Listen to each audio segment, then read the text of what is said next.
Ну что, друзья, меня переполняют эмоции. Хочу побыстрее записать это видео и поделиться им с вами, потому что за 10 метров до вершины шерпы остановились, подождали отстающих и вместе, как истинные братья, сделали финальный шаг на вершину самого холодного, самого северного и единственного непройденного до этого момента восьмитысячника в зимнее время, на вершину К2.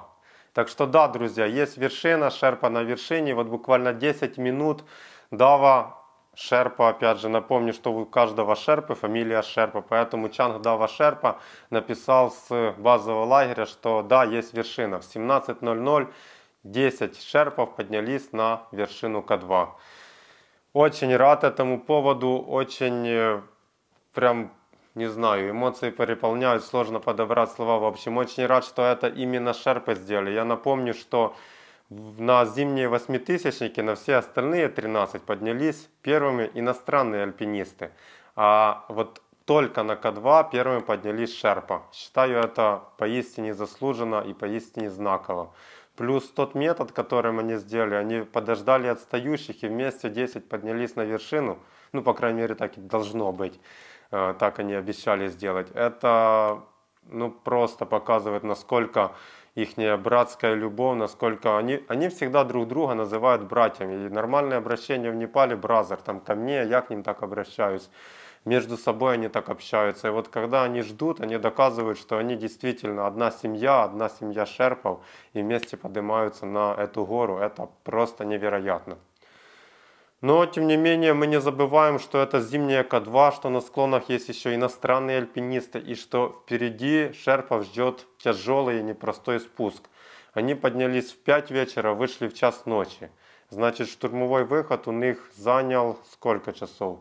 12 часов, 15 часов они шли в гору, или 16. 16 часов они шли, 16 часов вверх, и я думаю еще 7-8 часов вниз к штурмовому лагерю.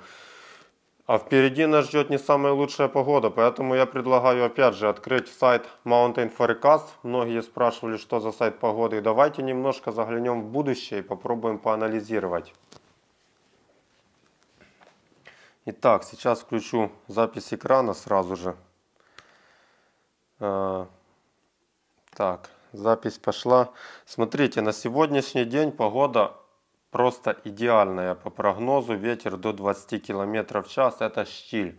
Температура минус 50 на вершине. По ощущениям это тоже очень кайфово и не так холодно. Но вот на завтрашний день погода уже резко ухудшается. Мы видим, что она после обеда ухудшается. И на вершине будет где-то 45, 65 и до 85 км в час ветер. Что это значит? Во-первых, поговорим о шерпах. Я думаю, к сегодняшнему дню они спустятся в штурмовой лагерь, часа 2 отдохнут в штурмовом лагере и потом резко пойдут вниз. Ниже, вот на высоте 7000 уже погода не такая критичная, на 6000 в принципе она уже окей. Я думаю, что завтра к вечеру они будут в базовом лагере, будут в безопасности.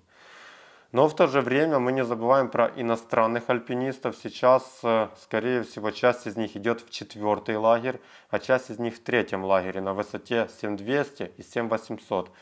И, в принципе, что по возможности штурма?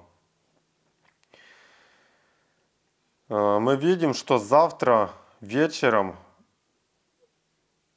ветер будет 45-85 км в час. Это просто нереально. Тем более часть хотели идти на восхождение без кислорода.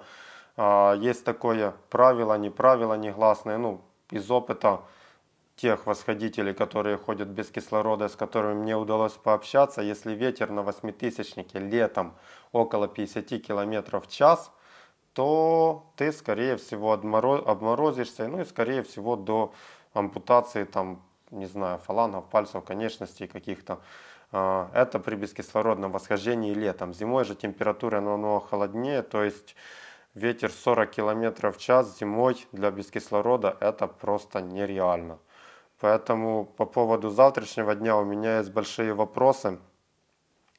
И мы видим, что непогода будет завтра, послезавтра, 18 числа тоже утром. И ближе к вечеру будет стихать. Это на 8600, это вот на 8000 прогноз такой.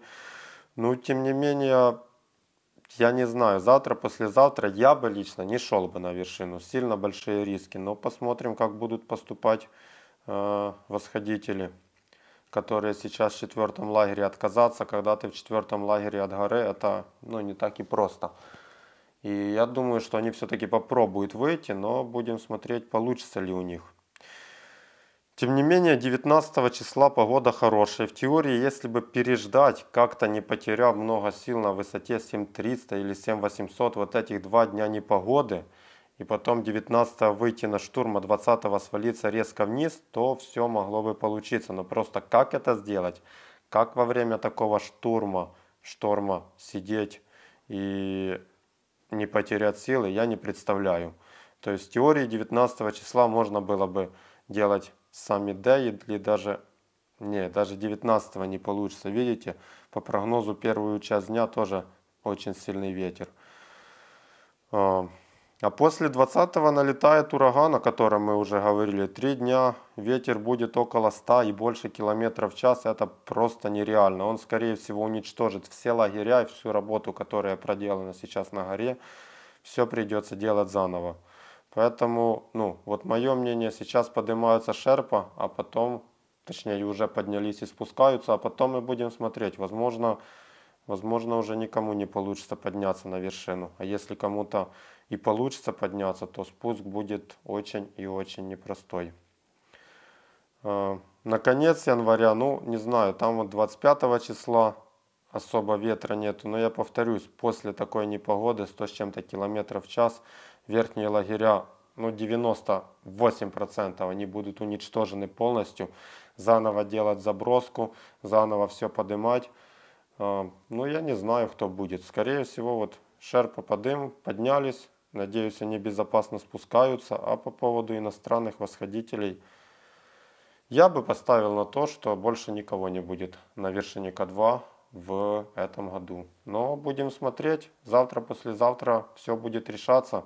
И я думаю, в конце я еще сделаю такой итоговый видосик, где, наверное, разберу по хронологии вот это зимнее К2, которое произошло сейчас.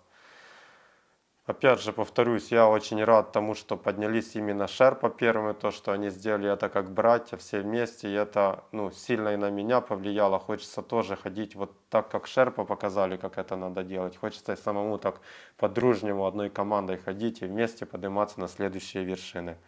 Напомню, что впереди нас весной ждет Лхотзе и Эверест, а летом мы пойдем на Броуд-Пик, это вершинка соседняя с К2. На К2 пока денег нет, но будем смотреть, будем пробовать. В общем, друзья, всем спасибо, всех с этим знаковым событием. И до связи, пока. А если в горы, то с кулуар. Вы помните. Все, пока.